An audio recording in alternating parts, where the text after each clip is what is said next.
Hi everyone, welcome to the second episode of World of Warcraft.This, where I'll be analyzing the strengths and weaknesses of characters from the Warcraft lore to decide who would win in a fight of death. English is not my native language. Do not hesitate to correct any mistake I might make in the comments. This episode will be dedicated to a duel between Grommash Hellscream and his son, Garrosh Hellscream, the two chieftains of the Warsong Clan who, depending on the timeline, were both warchiefs of their respective hordes and major figures in the history of the Orcs, both for good and for bad. Both are amazing warriors, wielding the second most famous weapon of the horde, the two-handed axe, Go-How.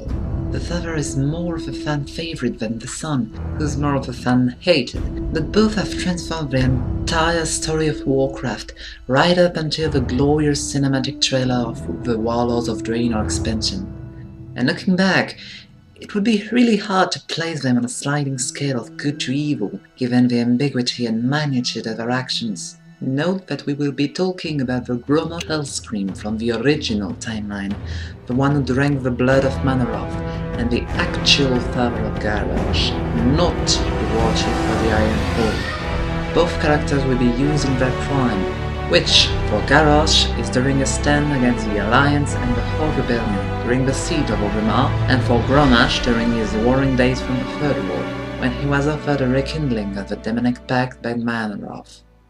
Grommash and Garrosh are the two tenants of a cursed family, cursed to repeat mistakes and be consumed by a rage that will only drive them to failure and regret, while being two very different persons. The both of them have accomplished monstrous horrors and heroic deeds, making them, especially in Garrosh's case, human characters. They're not Lich Kings, they're not Demon Lords, they're people born in a violent world who struggle through and by that violence during their whole lives. Since Grom's shadow was the one and first thing to shape Garrosh and his psyche and what they ended up to be, confronting them is a very interesting what-if, a moment of reckoning for the both of them, such as was the storyline of Warlords of Draenor. Every aspect of their strengths and weaknesses will now be analyzed, so that we can better imagine who would win a fight of death, something that could have likely happened if they had ever met again, given their volatile natures. To ask why we fight is to ask why the leaves fall. It is in their nature. Perhaps there is a better question.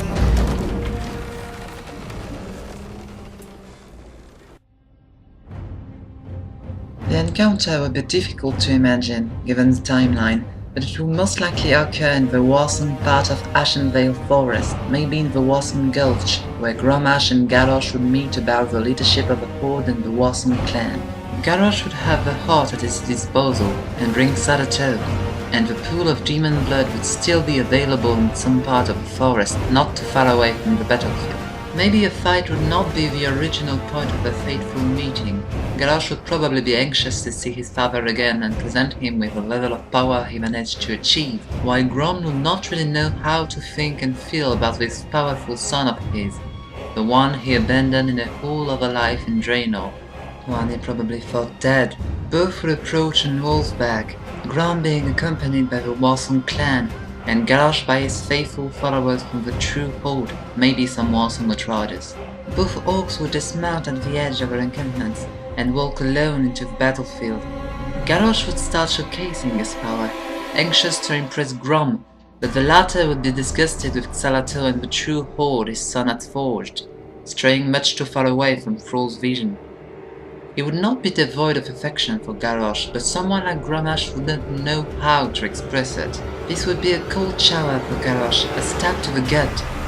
All his efforts, all his sacrifices amounted to nothing but disappointing his father. The warchief would start raving about how he had achieved what no orc had ever done before, but how what he did was for the Horde, and ultimately he would confess that all he did was for Grommash, laying his heart entirely bare. At this point, Grom could have had a chance to bring Garrosh to the path of redemption, but talking is not exactly the warrior's strong point, and he would merely ask his son what the hell he was talking about, stating he never wanted any of his rotten power. but Garrosh did exactly the same mistake he had. Garrosh would completely lose it and start yelling, angrily charging at his father while swallowing his inner pain. Gohal and Xarato would clash instantly, Grommash not being about to lose his battle focus because of this, and the battle would begin with a flurry of wide, furious attacks from Garrosh, but Grom would have no trouble avoiding or parrying, using his speed to dominate the clash without harming his son, although he would grow more than irritated. At this point, he might yell at his son to stop behaving like a fool, which would only be answered by Garrosh repeatedly screaming at him to shut up. "As you wish," would reply a pissed off Grommash, and the actual combat could ensue. The father would be clearly superior to his son, effortlessly avoiding Garrosh's attacks and striking heavily with Gohal, expecting to end it quickly. However, he would be surprised by Garrosh's resistance, the young Hellscream's fury filling him further with Yasharaj's power, and the few direct clashes between Gohal and Xarato would demonstrate Garrosh's strength to Grom, who would understand just how dangerous his son had become. Stepping up his game, the Warsong chieftain would go at full speed, appearing in multiple places at the same time to confuse his opponent and defeat him with swift strikes rather than with a clash of raw power Grom would know he'd lose. Assaulted and wounded from multiple sides, Garrosh's battle instinct would kick in and restore his usual combat smarts, leading him to use his Bladestorm ability to easily slash through fake Groms and end his move by hurling Xarato directly at his father. Grommash would have trouble parrying the Dark Blade's power, but would manage so, only to be furiously assaulted by Garrosh's fists, who would connect despite Grom's superior speed. A very physical fight would follow, as Garrosh would try to wrestle Gohal away from its wielder while pummeling his father's face. Grommash relies a lot on Gohal and will not let himself be disarmed so easily. The two orcs would struggle on the ground, the father trying to get his hold back on his weapon, and the son trying to prevent him from doing that while attempting to strangle him. Garrosh would not have much success in such circumstances, and Grom would be confident he could win the struggle, but the Magar's increasing strength would put pressure on him, and eventually, he would realize the trap set by Garrosh. The power of Xarato, with a secreted weapon, would start waves of dark, sharp energy around itself, killing plant life around it, slowly hacking at Grom's mind, something he would understand once it started feeling serious mental pain and hearing the whispers. Grommash would likely be infuriated by this, and would viciously bite Garrosh's fist, not paying attention to his broken teeth, using his son's scream to quickly snatch Gohal from his grasp and punch him away. While Grom would quickly rise on his feet, Garrosh would get Xarato back and smile cruelly, knowing how bad the dark weapon must be affecting his opponent. Grommash would understand the frailty of his position and charge at Garrosh with full intention to kill, being unknowingly affected by Xarato's whispers. This time, Garrosh would face the full force of the Blade Master's fury, struggling to keep up in terms of speed, but ultimately finding the dark pleasure in remaining on the defensive and just letting Yasharaj's shadow damage do the work while making him stronger and stronger. At this point, Grom might land a few blows, but Garrosh's defensive tactic and the fact that Xarato is made to be sturdier than Gohal would be enough to protect him effectively, even if Grom's anger makes his attacks even more dangerous than before. At this point, Grom is at a bad position, against an opponent who can damage him without lowering his defenses and getting more powerful by the second, and Garrosh has the decisive advantage, leaving him able, if patient enough, to easily seal his father's fate. However, patience is the least of Garrosh's qualities, especially in such a situation, and I think he'd want to use his full power to finally prove himself stronger than the father he both loved and hated. He would start communing with the heart of Yashraj, rising up in the air and giving access to the spiritual realm to Grom, where he would witness the increasing power of his son and be attacked by shy emanations of fear, doubt and despair. Grom would first strike at his seemingly upland son and understand his current invulnerability. He'd then turn his attention to the sharp spirits and start hacking at them, not knowing this is not the best course of action against such enemies. The creatures would pose a serious threat to him, one he wouldn't understand, and his mind would end up completely disturbed, consumed by his fear, self-doubt and despair under the fate he has condemned the orcs to. Under such dire stress and circumstances, Grom would falter and end up relying on a bad, very bad solution as the dark spirits keep attacking him, free from any of Garrosh's assault, since the latter is busy being imbued by the old god. Grom would turn back and run away to his Warsong encampment, not in an attempt to flee the fight, but to get to the fountain of demon blood he knows rests in Ashen Vale, food of a fiery temptation. His mind weakened, the Blade Master would make his tragic mistake again, and gorge himself with manner of his blood while Garrosh slowly reaches his full power, with the heart safe in his encampment to empower him from afar. Separated, both Hellscreams would be twisting and howling in their respective torments, as Grom's skin turns blood red and hot vapors start fuming from his maw and entire body. The father's transformation would end sooner than the son's, and the now fell orc would run back to the battle, hungry for blood. Barely paying attention to them, Grom would hack and slash through the shy emanations and leap to a now unprotected Garrosh, striking his son with the full force of his demonic might. The Naga would be propelled away, but would land on his feet more surprised than wounded, not quite at full power yet.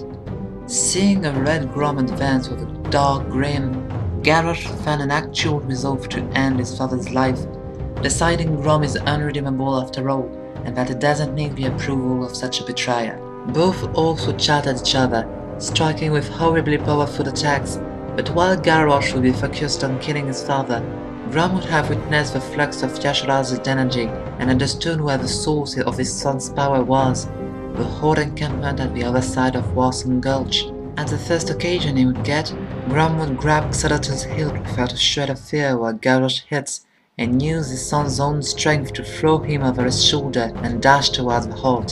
Some Korkron might try to stop Grommash as Garrosh pushes him, but the few who would attempt so would be easily struck aside by the Blade Master, whose speed will allow him to reach the Horde before Garrosh and slash it in 2 gory pieces, before being bathed in unholy energies. Linked to Yasharaj's spirit, Garrosh would howl in pain, and rescue what would be left of the old god's power by absorbing it entirely, incorporating Salato to his own body, becoming the hulking avatar of Yasharaj while smashing the walls of the Warsong Outrider's encampment. Most orcs would be too afraid to intervene, but Grommash would only laugh, relishing the prospect of an epic end to their duel. The Blade Master would charge at his monstrous enemy, who would grab a nearby tree trunk and start smashing at Grom with it. The fell orc would need all the speed and instinct he could muster to avoid every attack, knowing any hit could mean a crushing death. With his newfound strength, Grommash could actually deviate such attacks, setting the tree ablaze with a trail of chaos flames running from Gorhowl's tip. A very dangerous battle of agility would ensue, each warrior trying to end his opponent with a fateful blow, and both failing, while Garrosh crushes the encampment and Grom sets the ruins of Fenfire. Blade Master's agility and Garrosh's massive size would probably lead to Grommash managing to cut through chunks of corrupted organic matter, making Garrosh scream in pain, but not stopping his rampage. Grom would understand his still precarious position, and his now cruel mind would find an insidious way of changing his attack. He would start talking to Garrosh, telling him how monstrous he looks, how weak he must have been to have to use such an ugly power to be worth something. The war chief would lose any intelligence left and smash stupidly without thinking, leaving himself far too open, exactly what Grommash had hoped for. The fell orc would use this created occasion to dash around Garrosh's trunk and bury his axe in a mix of orcish and old god flesh. An otherworldly howl would emerge from Garrosh's maw, as he feels more physical and emotional pain than he ever has or ever will, a pain that feeds Yasharaj. The orc's body would get covered in dark organic matter before his father's eyes, transforming even further than anything we can witness in the game. But before a full avatar of the dead god could take form, Grommash would strike with full force, plunging Gorhowl into yet another godly being, fully destroying the last remnants of its power. All that would be left in the burned-down battlefield would be a vanquished Garrosh, his pauldrons falling from his shoulders, raising his head to see the horrific grin of his father. Devastated, the young orc would try appealing to his father, but would not even be able to finish his sentence, as Grommash would crush Garrosh's jaw under his iron boot before burying Gorhowl in his skull without a second thought. Grom would then turn back at the frightened Korkron, while his Warsong clan, now red just like him, charges behind in the background. Grommash would celebrate his victory by beginning the slaughter of his son's minions, while the fell orcs trample Garrosh's forgotten body. As usual, thanks everyone for watching. These videos are being quite long, but what's not to like about more Warcraft, huh? Don't hesitate to criticize me in the comments. I'm interested in any opinion concerning the fight or future videos on the channel, or anything you might suggest, really. The next episode will be a Death Knight battle, with a duel between Arthas Menethil and Teron Gorthin, the first of their respective orders, and I think it should prove quite interesting, even if this Hellscream duel was full of good old emotional depth. Apparently that kind of thing still exists in gaming. Like if you want any more of that, and subscribe if you want to hear about this new fight. This is Ali from WoW Versus, signing out.